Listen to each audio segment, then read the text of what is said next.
protect our workers, our schools, and our families, and protect them very strongly. As one family, we mourn every precious life that's been lost. I pledge in their honor that we will develop a vaccine and we will defeat the virus. We're doing very well with vaccine development and therapeutic development. But I want to thank our brave doctors and nurses and frontline responders. The job they do is incredible, and they are truly brave. My administration will stop at nothing to save lives and shield the vulnerable, which is so important. We've learned so much about this disease, and we know who the vulnerable are, and we are going to indeed shield them. And again, the vaccines are coming, and they're coming a lot sooner than anyone thought possible, by years. If you look at the old system and look at the new system, I think by years. The China virus is a vicious and dangerous illness, but we've learned a great deal about it and who it targets. We are in the process of developing a strategy that's going to be very, very powerful. We've developed them as we go along. Some areas of our country are doing very well. Others are doing less well. It will probably, unfortunately, get worse before it gets better. Something I don't like saying about things, but that's the way it is. It's what we have. You look over the world, it's all over the world, and it tends to do that. The governors are working very, very hard, and we are supporting them 100%. Everything they need, they get, and we are taking good care. We have tremendous supplies and a great supply chain, whether it's ventilators or gowns or just about anything they need. So that's a big difference from inheriting very, very empty cupboards. The median age of those who succumb to the China virus is 78 years old. Roughly half of all deaths have been individuals in nursing homes or long-term care. In one study, 90% of those hospitalized had underlying medical conditions, whether it's heart or diabetes, but usually it's some kind of a condition. It seems that people have that, and if they do, it's a problem, no question about it. Young adults may often have mild or even no symptoms. They won't even know they're sick. They won't have any idea that they have a virus. They won't have any idea at all. America's youth will act responsibly, and we're asking everybody that when you are not able to socially distance, wear a mask, get a mask. Whether you like the mask or not, they have an impact, they'll have an effect, and we need everything we can get. Data shows children have the lowest fatality risk. 99.96% of all virus fatalities are in adults. Think of that. So that's much, much, much less than 1% for children, young people.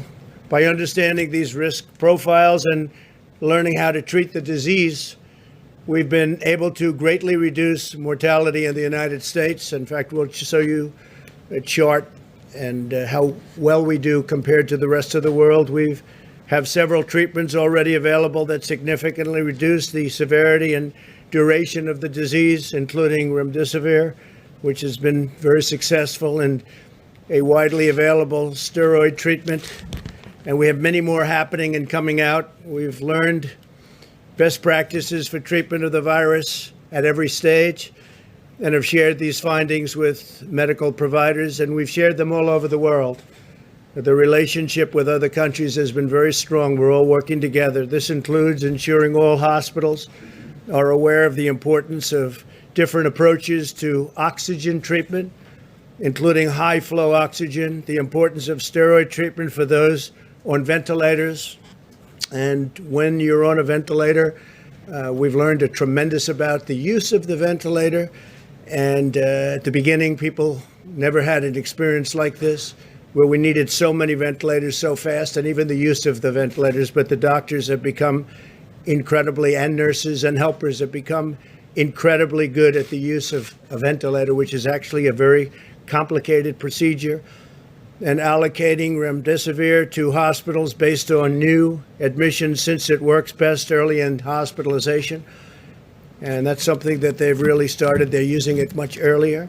Fatalities nationwide have fallen 75% since mid-April. That's a great number. as cases and fatalities rise in certain hard-hit states, which you're looking at right now, we're surging personnel, supplies, and therapeutics. We, again, have tremendous amounts of supplies. We are in very good shape, and we can move them quickly. Our case fatality rate has continued to decline and is lower than the European Union and almost everywhere else in the world. If you watch American television, you think that the United States was the only country involved with and suffering from the China virus.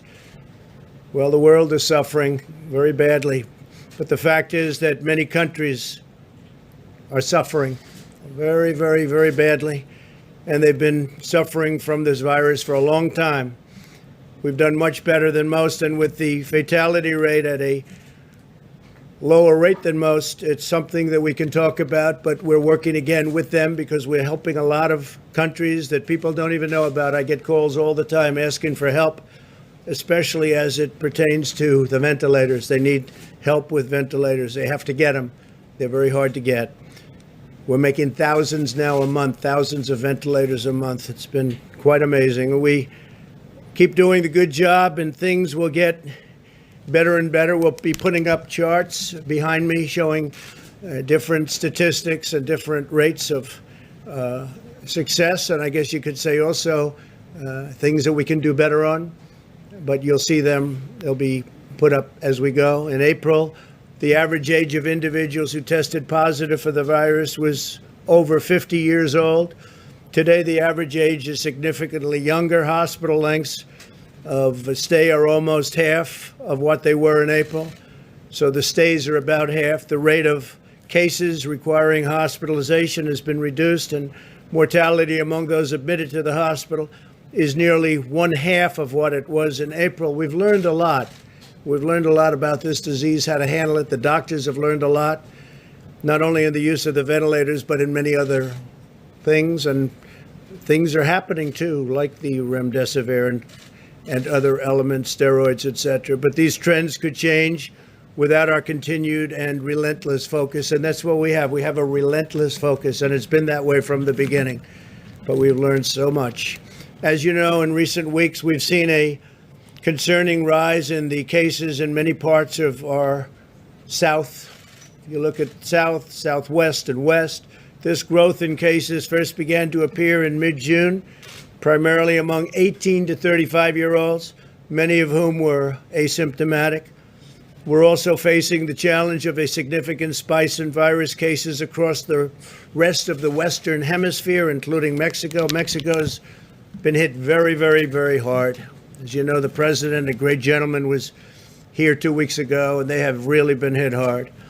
Because we've achieved a nearly fourfold increase in testing capacity in 2 months, we're successfully identifying more asymptomatic and mild cases.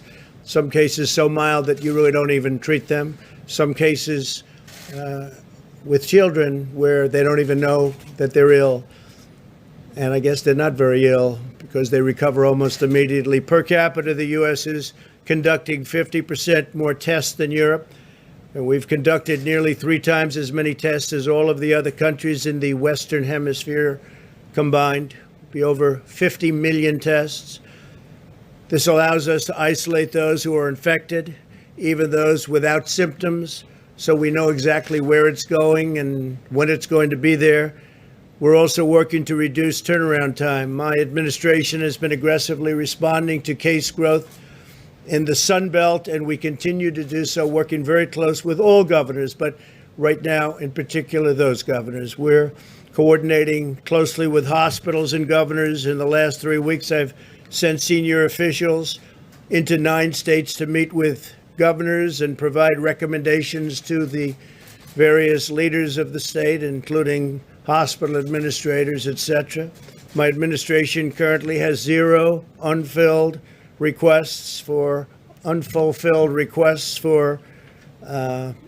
equipment or anything else that they need from the governors. No governor needs anything right now, and we think we'll have it that way till the end because, frankly, we are stocked up and ready to go wherever we have to go. We've nearly 7,000 National Guard and military medical personnel in Texas, California, Florida, and Arizona that's helping us greatly.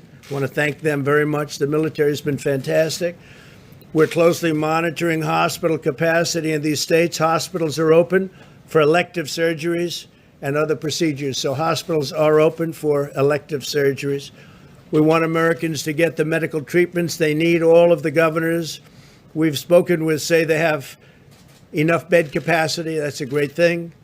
Our initial shutdown was to prevent the overflow of our hospitals and to allow us to meet the demands caused by this global pandemic, including the ventilators. And a permanent shutdown was really never an option in terms of what we're doing right now. This would be completely unsustainable, produce debilitating economic fallback, and lead to catastrophic public health consequences. There are consequences to shutdowns, and we've saved potentially millions of lives by doing the initial shutdown, but now we're very aware of this disease. We understand the disease to a large extent. Nobody's going to maybe ever fully understand it, but we'll end up with a cure, we'll end up with therapeutics, we'll end up with a vaccine very soon, all three.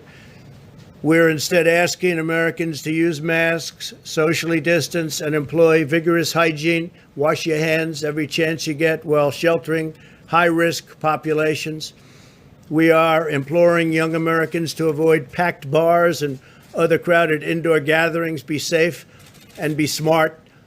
We're surging testing capacity to identify and isolate cases. This includes a newly approved testing platform to nursing homes across the South. We're being very, very vigilant with respect to nursing homes because you know all of the problems that we've had with so many people, so sadly, they were infected, so that all of the staff and residents can be routinely tested and isolated to ensure our elderly are even more strongly protected than anybody else. That's really the high-risk people, the high-risk, wonderful people. Once this current surge in cases declines, the same testing platform will enable people to visit their loved ones after taking a test, which is a big difference. Ultimately, our goal is not merely to manage the pandemic, but to end it. We want to get rid of it as soon as we can.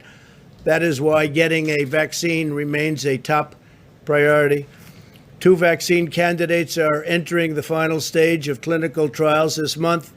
This was achieved in record time. It used to be years before you were in a position like we are right now. 4 other vaccines will enter final trials in the following weeks, and we're mass producing all of the top candidates so that the first approved vaccine will be available immediately. And logistically, we have the military ready to go. We have great people, logistic military people, a wonderful general who's waiting for the vaccine so they can distribute it in record time. That's what's going to happen. So our military is all set to go. We will deliver a vaccine, therapeutics, whatever it is necessary, and defeat the virus once and for all. And I'll take a few questions if you'd like. I will say this. I want to thank all of the staff, the White House staff, all of the doctors that we've been working with so closely, and just a lot of very positive things are happening. It's a nasty, horrible disease that should have never been allowed to escape China, but it did. And it infected the world, and the world is suffering, but we're going to get it taken care of, and we're helping lots of other countries. John? Mr. President, first I just wanted to get a clarification. Your press secretary said today that you sometimes take more than 1 test a day. Well, why is that, and how often? Well, I didn't know about more than 1. I do take probably on average a test every 2 days, 3 days, and I don't know of any time I've taken 2 tests in one day, but I could see that happening. So Republicans and Democrats on Capitol Hill both said that they want to see more money for testing. They want to send billions of dollars to the states so they can do more testing. And you probably saw Mick Mulvaney the other day said that his kids, it took him a week to get test results back. He said this is simply inexcusable given where we are in the pandemic. Do you think we have a problem with testing in this country right now? Well, and are you in favor of more money for testing? That I prefer massive, and as we go, as an example, there are thousands, probably on average, a test every 2 days, 3 days, and I don't know if any time I've taken 2 tests. So we'll be able to. I could see that happening. So Republicans and Democrats on Capitol Hill both said that they want to see more money for testing. They want to send billions of dollars to the states so they can do more testing. And you probably saw Mick Mulvaney the other day said that his kids, it took them a week to get test results back. He said this is simply inexcusable given where we are in the pandemic. Do you think we have a problem with testing in this country right now? Well, and are you in favor of more money for testing? We've done more testing by far than anybody. Some of the tests, because it is massive volume, it takes longer. Others of the tests, as you know, are very quick. They're 5-minute and 15-minute tests, and those are, frankly, the ones that I prefer. But we're doing massive numbers, and the numbers are coming down. And as we go, as an example, there are thousands and thousands of kits being made right now, which give you a 15-minute and a 5-minute test. So we'll be able to get those numbers down. Those numbers are similar in other places. They're also doing massive numbers like nobody thought possible. But those numbers will be coming down. I agree. I think it's a good thing if we can do Are it. you in favor of more money for testing? Well, they're going to make a presentation to me tonight and tomorrow on that. And again, we're leading the world. I think the second country at 12 million, we're going to be over 50 million tests. Second country is India with 12 million. Then you have 7 million, 6 million, and 4 million. I think that we are doing tremendous amount of testing. But if the doctors and the professionals feel that even though we're at a level that nobody ever dreamt possible, that they would like to do more, I'm okay with it. Why are your doctors not with you here today? Where's Dr. Fauci, Dr. Birx? Well, Dr. Birx is right outside. Yes, please. Thank you, Mr. President. I've got 2 questions for you, if that's all right. Number one, I just wanted to know, in November, do you want the American people to judge Could you you on speak the... up, please? Do you want the American people to judge you on the ballot in November by how you've handled this pandemic so far? This, among other things. I think the American people will judge us on this, but they'll judge us on the economy that I created and that already we're creating. We're setting record job numbers, as you know. I think we're going to have a very strong year next year. I think we're going to have a very strong third quarter, a very good fourth quarter, but I think next year is going to be a record year, and I think they're going to judge me on that. I think they're going to judge me on the tax cutting and the regulation cutting, which nobody's ever done to the extent that we've been able to do it, on rebuilding the military, on how we've handled the VA. On the VA, we got Veterans Choice. Nobody thought that would be possible. That's been many decades. They've been trying to get Veterans Choice. It's called Choice, where they can go get a doctor if they have to wait online for 2 weeks or 5 weeks or 2 days. And frankly, that's been a great thing. Veterans accountability, I think they'll judge me on that. They'll judge me on all of the things we've done. I don't think, and I think we can say this with surety, and it's never been even challenged in 3.5 years, the first 3.5 years, the first years of a presidency, I don't think any administration, any president has accomplished so much as we've accomplished, from energy to health to so many other things. And then this came in, and the plague, I call it the plague came in, terrible thing, should have been stopped, wasn't stopped. It came in, we had to shut things down to save potentially millions of lives. We did that, and now we've started them up. And I think we've really started it up very successfully. Yeah, please. Mr. President, thank you, Mr. President. You've been saying for months that the virus would simply disappear, and now you're saying that it's likely to get worse before it gets better. If it does keep getting worse, if Americans keep dying, are you responsible for that? Well, the virus will disappear. It will disappear. I think that I always like to say, as you know, either way, when you look at it, the governors are working with me. I'm working with the governor. We're working hand in hand. I think we're all responsible. I view it as a team. Very good relationships with the governors. Very, very good relationships. I could say I'm fully responsible, but, you know, one day we had a virus come in, and I closed the borders, did a lot of things that were very good. In fact, Dr. Fauci said we saved tens of thousands of lives when I closed the border, and nobody wanted to do it. I wanted to do it. We closed the border to China. We put on the ban. We didn't want people coming in from heavily infected China. Fairly shortly thereafter, I closed the borders from Europe, coming in from Europe. Those were tremendous moves. We would have, if it's one person, it's too much, but we're at, let's say, 140,000. We could have double, triple, quadruple that number if we didn't. So we did a lot of things right. We did a lot of things right, including with equipment. So it's a shame that it happened. It shouldn't have happened. China should have stopped it. Please. Thank you, Yes, go ahead, please. Thank you, President Trump. If I could, two questions. My first question is, we have a very quick testing platform here at the White House. Yes. It's great. You get tested, you know, very quickly. Do you think that it would be easier to reopen and restart businesses if we could produce more of those machines? We're trying for to people? do that. Great question. We're trying very much to do that. So rather than sending your tests in and, you know, it goes through the mail one day, comes back another day, no matter how they send them, it's a day and a day. So that's 2 days already wasted. And then if it spends by the time you get it back, it's 3 or 4 days if they do an efficient job. We're trying to get the testing on site. Thank you. I like it the best. And my follow-up, my second question, it's a little bit a different topic, but it's one that a lot of people are talking about. Ghislaine Maxwell is in prison, and a lot of people want to know if she's going to turn in powerful people. And I know you've talked in the past about Prince Andrew, and you've criticized Bill Clinton's behavior. I'm wondering, do you feel that she's going to turn in powerful men? How do you see that working out? I don't know. I haven't really been following it too much. I just wish her well, frankly. I've met her numerous times over the years, especially since I lived in Palm Beach, and I guess they lived in Palm Beach. But I wish her well, whatever it is. I don't know the situation with Prince Andrew. Just don't know. Not aware of it. Mr. President, Thank you, Mr. President. sir. On unemployment insurance, how much below $600 are you willing to go? And you said that the economy is bouncing back strong, so why do we need to even cut it at all? Well, the economy is getting stronger, and I think we have a chance to have a very strong economy, especially if some of the things that I just spoke about work.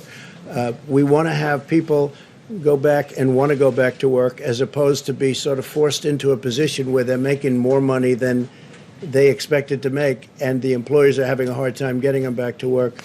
So that was a decision that was made. I was against that original decision, but they did that. It still worked out well because it gave people a lifeline, a real lifeline. Now we're doing it again. They're thinking about doing 70% of the amount. The amount would be the same, but doing it in a little bit smaller initial amounts so that people are going to want to go back to work, as opposed to making so much money that they really don't have to. But we were very generous with them. I think that it's been a tremendously successful program. The whole thing has been successful if you look. I mean, we're in a pandemic, and yet we're producing tremendous number of jobs. That was something that nobody thought possible.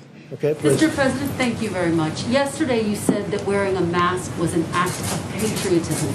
If that is the case, why don't you do it more frequently? Well, I do actually do it when I need. I mean, I carry the mask when I have to go.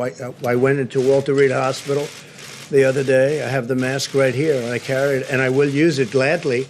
No problem with it. And I've said that, and I say, if you can, use the mask. When you can, use the mask. If you're close to each other, if you're in a group, I would put it on when I'm in a group. If I'm in an elevator and there are other people with me, including like security people, it's not their fault. They have to be in the elevator. I want to protect them also. I put on a mask. I have no problem with the masks. I view it this way. Anything that potentially can help, and that certainly can potentially help, is a good thing. I have no problem. I carry it. I wear it. You saw me wearing it a number of times, and I'll continue. Please. Thank you, Can I ask a President. quick Thank you. follow-up? Go ahead, please. So are you sending mixed messages, though? Thank you. Yesterday you tweeted out an image wearing a mask, and then last evening we saw you not wearing a mask at your hotel. Well, I don't know the hotel. I was pretty far away from people, but I would say this. I've explained it, I think, very well.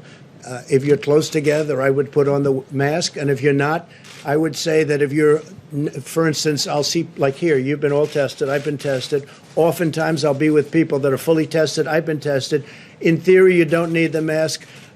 I'm getting used to the mask. And the reason is, think about patriotism. Maybe it is, it helps. It helps. Now, we have experts that have said in the recent past that masks aren't necessarily good to wear. You know that. But now they've changed their mind. If they change their mind, that's good enough for me. So I wear it when appropriate. Please. Thank you, Mr. President. Thank you, sir.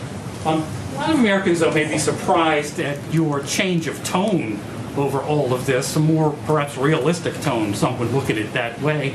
The sudden embrace of masks, social distancing, Well, I've always agreed with that. I mean, I've never fought either one, but certainly social distancing. I want to. That's common sense. 6 idea that feet to things- me is common sense. I'd like to say maybe make it a little bit further. the idea that things will get worse perhaps before they get better here, and perhaps the realization that this resurgence, if you will, is for real when you used to talk about it in terms of little fires being put out here and there? Would you We have them respond to too. that? No, we have embers and fires, and we have big fires, and unfortunately now Florida is in a little tough or in a big tough position. You have a great governor there. You have a great governor in Texas. You have people that are very, very skilled people, and I think they're going to handle it very well. Their hospital capacities are holding up, but Texas is a big state, and it's very well run, and so is Florida, and I think they'll do a very good job. Are you changing your tone, though, sir? I just wanted to ask you about the issue of vaccines, which you already mentioned. Yesterday, a study by a Chinese company showed some promising results for its coronavirus vaccine candidate. If China were first in developing the vaccine, or even if it weren't, would the administration be willing to work with China to bring a successful Chinese vaccine to the U.S.? Yeah, we're willing to work with anybody that's going to get us a good result. We're very close to the vaccine. I think we're going to have some very good results. We're already in testing. Nobody thought that would be possible. Under the old system, it would be a year to 2 years before you could even think about using the word testing. So I think we've had a lot of, and the reason we're testing, I mean, they've had good results. So now we have to see in the testing also for safety, because they have to make sure it's safe.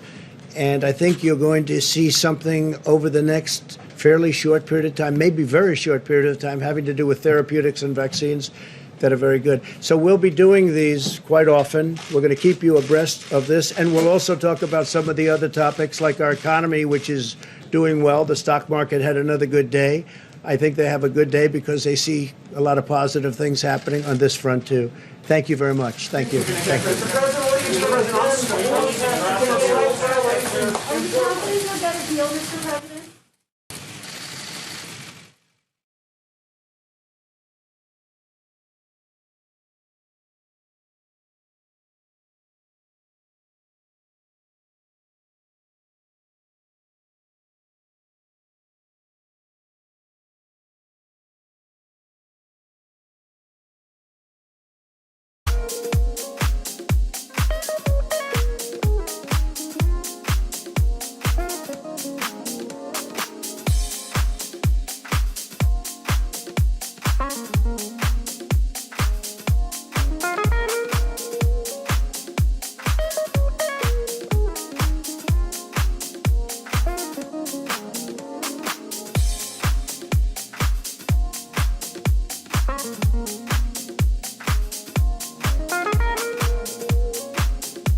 This is RadioColetti.com.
everybody. Welcome to the Crank Power Records radio show coming out of NYC. And I am Lenny Fontana, your host, curator, and DJ. This week, I wanted to do a little education, play a lot of old classic house music, show everyone where this music comes from.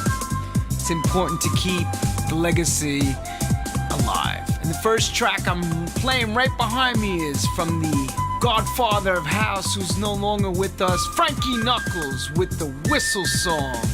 I remember when he tested it out at Sound Factory and he was working on it with Eric Kupper, and he played it for like 15 minutes at the time when he was working on it in the studio the first night, and everybody was, their breaths were taken away when they heard it. They heard nothing like this before, and of course it was fitting for him to do something like this. So check it out, hope you enjoy the show, and let's do this. Oh, man, look at this big line here, man. There must be 1,000 people out here. Yo, I'm going to the front. Excuse me. Excuse me.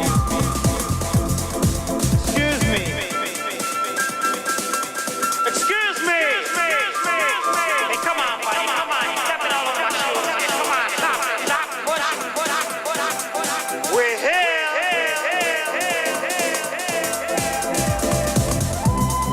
Hey, DJ! Hey, DJ! Give me a fat beat!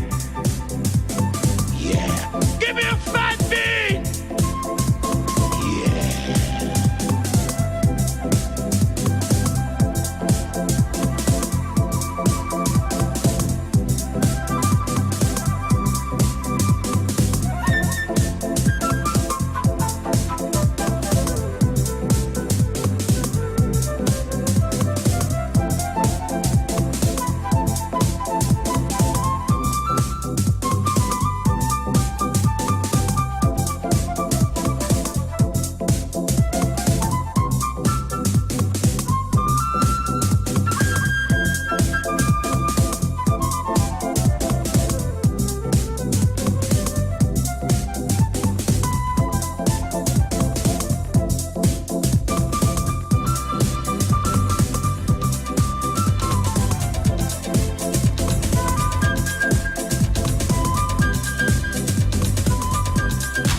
This Master Mix Dance Party is mixed by Lenny Fontana.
was the soundtrack of Paradise Garage at the end when the club was finishing up its life. With Liz Torres, dub mix. Can't get enough. This was such a hot track that summer of '87. Oh my God, I remember hearing it and watching it and actually playing it myself, the people going crazy and screaming over this bass line.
This Master Mix Dance Party is mixed by Lenny Fontana.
Back in the day, this is KC Flight. Let's get jazzy. Hot track at Zanzibar. This was a Tony Humphries special. My God, he used to rock this.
body, move your body,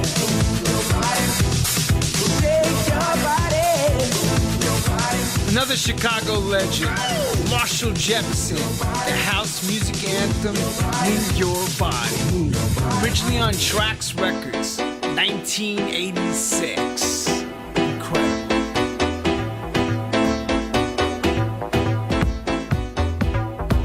This Master Mix Dance Party is mixed by Lenny Fontana.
Another masterpiece from Mr. Fingers. Track's called Can You Feel It? If you don't know this, this is the DNA to house music.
DJ International Records was a hot track for its time.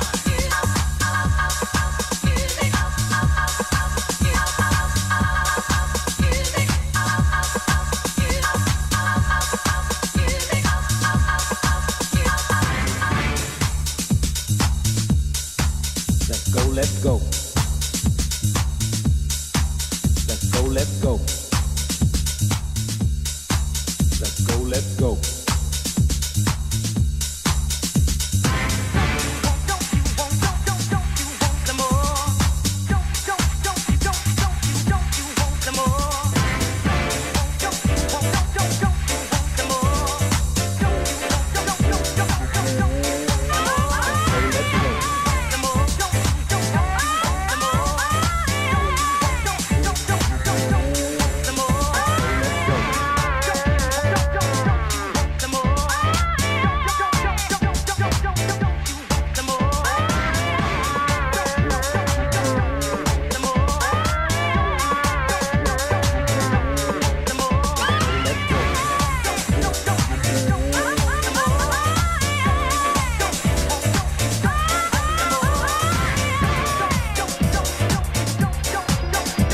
Master Mix Dance Party is mixed by Lenny Fontana.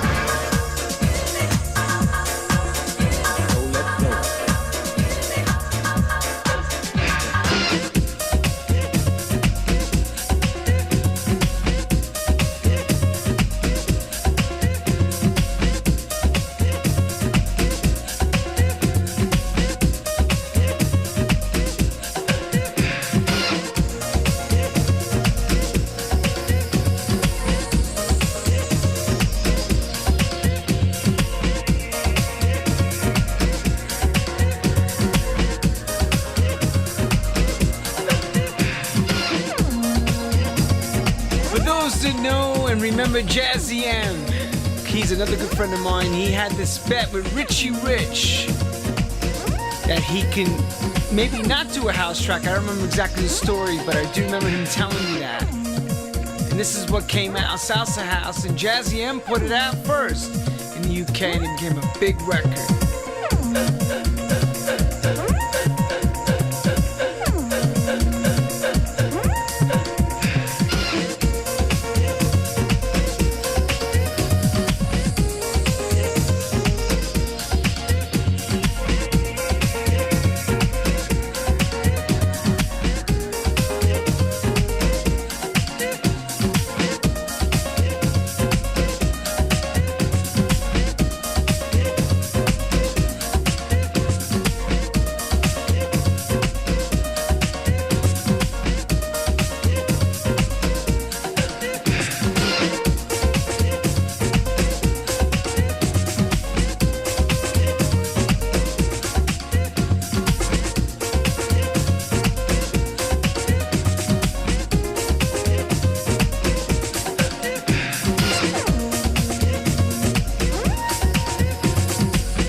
Park Avenue. Don't turn your love on moving records. The great T. Scott. He rests in peace was his mix. Abigail Adams out of Jersey. This was her label. It's an amazing time for this sound. This is the beginning of the Jersey house sound. Right here. Take it in, people. No, you can't. No, you can't. No, you can't turn your love. No, you can't. No, you can't. No, you can't turn your love.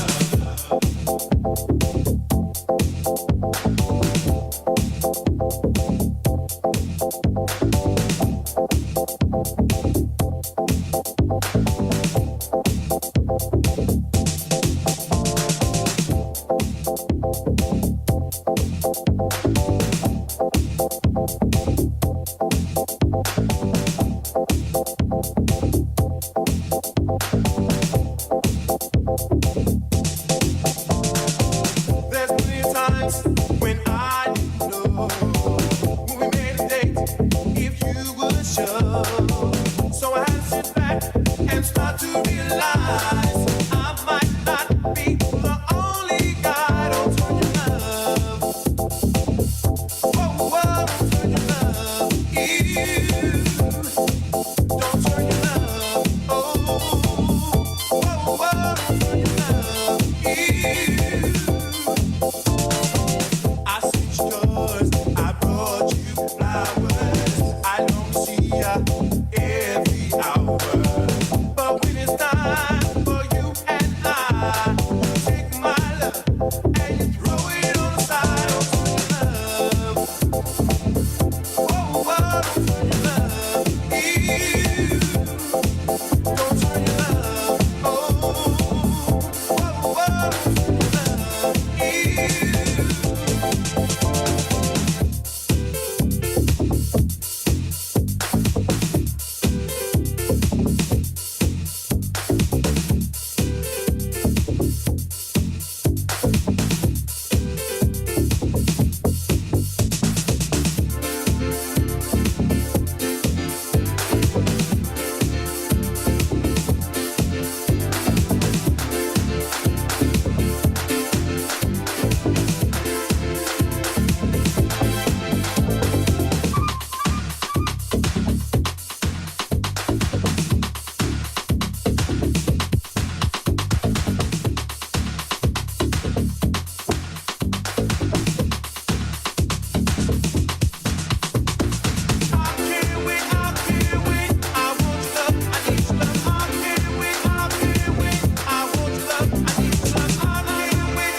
I dream about you every night. For love and happiness I will fight. 'Cause if you only knew all that I would do for you, don't turn your love. Whoa, whoa, don't turn your love. Don't turn your love. Oh, whoa, whoa, don't turn your love. Now you know just how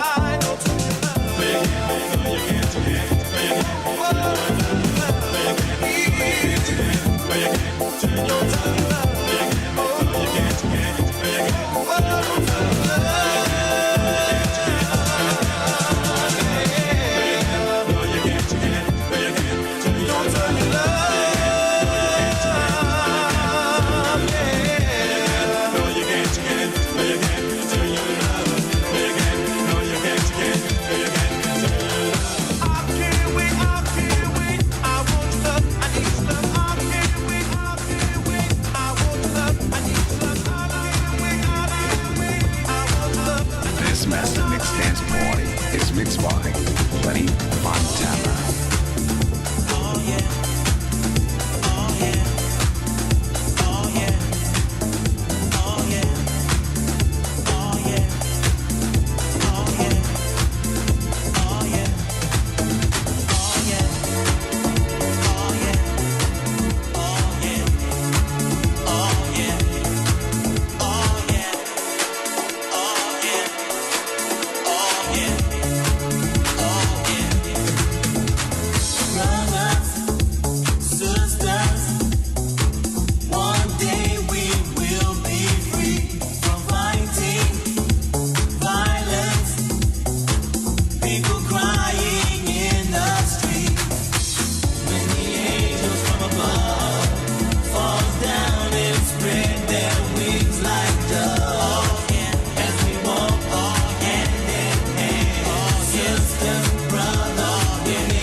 Joe Smooth with Anthony Thomas on the vocals, and the track is called Promised Land. This is a